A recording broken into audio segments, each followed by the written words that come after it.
नमस्कार। स्वागत है आपका सूचनामा में। G20 समिट में शामिल हुआ अफ्रीकन यूनियन।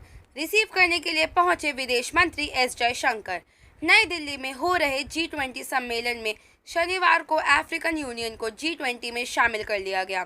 सम्मेलन के दौरान प्रधानमंत्री मोदी ने इसका प्रस्ताव रखा, जिसे सभी सदस्य देशों ने स्वीकार कर लिया। शिखर सम्मेलन में अपने संबोधन में पीएम मोदी ने कहा कि आप सभी के समर्थन से मैं अफ्रीकी संघ को G20 में शामिल होने के लिए आमंत्रित करता हूं। विश्व नेताओं की तालियों की गड़गड़ाहट के बीच विदेश मंत्री एस जयशंकर ने कोमोरोस संघ के राष्ट्रपति और अफ्रीकी संघ के अध्यक्ष अजाली ओस्मानी को G20 के सदस्यों के देशों के साथ आसन पर बिठाया। प्रधानमंत्री मोदी ने भी गले लगाकर अफ्रीकी संघ के अध्यक्ष को G20 में शामिल होने पर बधाई दी।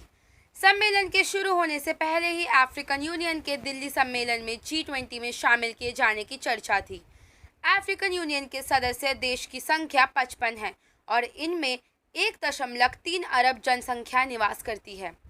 2050 तक इस जनसंख्या के दुगनी होने का अनुमान है।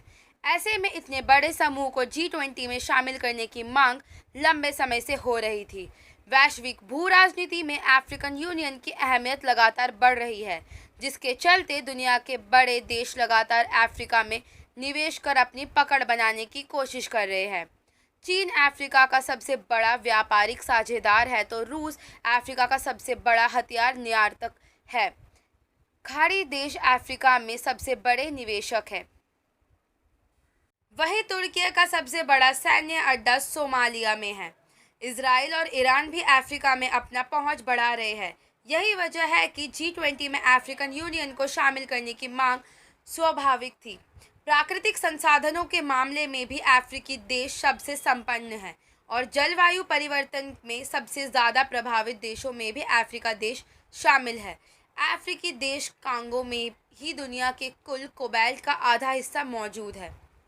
लिथियम आयरन की बैटरियों में कोबाल्ट बेहद ज़रूरी तत्व है। ऐसे में कह सकते हैं कि जब दुनिया में इलेक्ट्रिक वाहनों पर निर्भरता लगातार बढ़ रही है तो अफ्रीकी देश बेहद अहम हो जाते हैं। G20 का गठन वैश्विक अर्थव्यवस्था को स्थिर रखने और उसे बेहतर करने के लिए किया गया था। इसके चलते भी अफ्रीकन यूनियन की अहमियत है। कर्ज की समस्या से निपटने में भी अफ्रीकन यूनियन को G20 में शामिल करना ज़रूरी है। ऐसी खबरें देखने के लिए सब्सक्राइब करें सूचनामा। धन्यवाद।